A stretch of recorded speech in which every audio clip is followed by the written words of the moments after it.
Hobbit.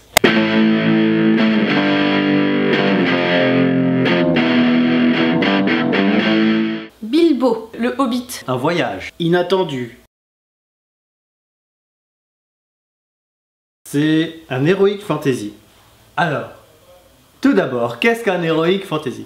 Alors, un heroic fantasy, c'est un peu comme une histoire chevaleresque comme ça, sauf avec des éléments qui n'existent pas, comme des elfes, des dragons, ou des gens qui ont des poils sur le dos des pieds. Alors c'est Bilbo qui est l'oncle de Frodo, c'est un hobbit tranquille comme ça qui vit dans son petit trou de hobbit. Ouais, ça parle d'un royaume nain qui est prospère. Youpla boum. Thorin. Train. Il y a un dragon qui débarque dans le royaume et qui commence à foutre le bordel. Du coup, il y a un gang de 13 nains, Perlin, Pimpin, qui aidés par Gandalf, ils vont aller demander, ou plutôt imposer, à Bilbo de les aider dans leur quête. Ils vont devoir traverser la Terre du Milieu pour aller combattre un dragon. Et en fait, pourquoi il faut le Hobbit? C'est parce que ces 13 nains, donc ils voulaient pas être 13. Rein, Tintin. Comme ils sont superstitieux, donc il leur fallait un 14e compagnon et c'est tombé sur Bilbo. Odin, Django. Leur aventure, elle va être semée d'embûches, de trolls, d'orques et de rencontres inattendues. Ils font beaucoup que fuir. Tout le long, ils font que fuir. Parce que Gandalf, il leur dit fuyez, fuyez. Fuyez, pauvre fou. Ah oui, et c'est aussi l'histoire de comment l'anneau est arrivé en possession de Bilbo. Je me semble pas que vous l'aviez dit. Non, personne ne l'a dit. Donc ce serait bien de le signaler quand même.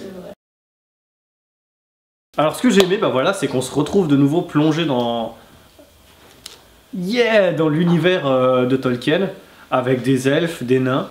Martin Freeman en Bilbo, parce que Martin Freeman, c'est un acteur qui est cool.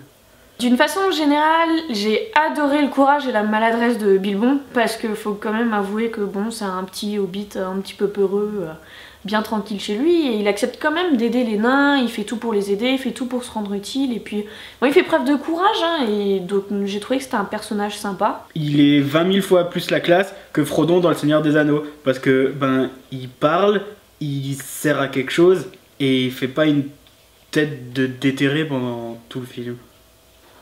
J'ai aimé la musique, d'une part, donc les chansons qui ont été rajoutées.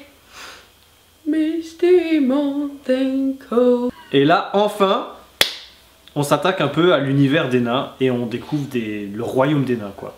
Avec des superbes barbes, avec des nains mineurs, avec des femmes nains, et bref, des nains qui ont la classe, quoi.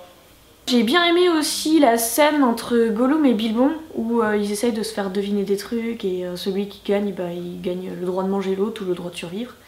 J'ai adoré le personnage de Gollum parce que bah, du coup il faisait plein de conneries, il posait une devinette et puis il donnait la réponse. Alors du coup il y a l'autre part de lui qui l'engueulait et ça faisait un petit peu un truc bipolaire schizophrène, j'ai trouvé ça pas mal, c'était sympa. Qu'est-ce qui est vert et qui monte et qui descend?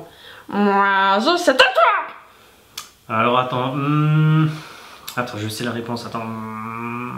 Philly et Killy. Voilà. Parce que déjà ils ont des accents qui sont trop bien, des accents irlandais comme ça à couper au couteau. Et ensuite ils sont trop sexe. Un gobelin en haut de la tour blanche. Les mouvements de caméra au début, j'ai trouvé que ça allait trop vite. Alors est-ce que ça vient du caméraman qui bougeait trop vite? Un truc comme ça. En tout cas au début je me sentais un petit peu mal, j'avais la tête qui tournait, ça allait pas trop. Mais rassurez-vous, ça passe environ au bout d'1 minute 30. C'est la 3D. Cette 3D, on en a marre. C'est la 3D comme ça en fait. Cette 3D, on en a marre. Merci. Que dans la scène des devinettes, j'ai pas aimé que la dernière devinette de Bilbo c'est qu'est-ce que j'ai dans la poche? Et voilà, c'est nul. Non, non, attends, je sais. Alors le matin, ça a 2 pattes.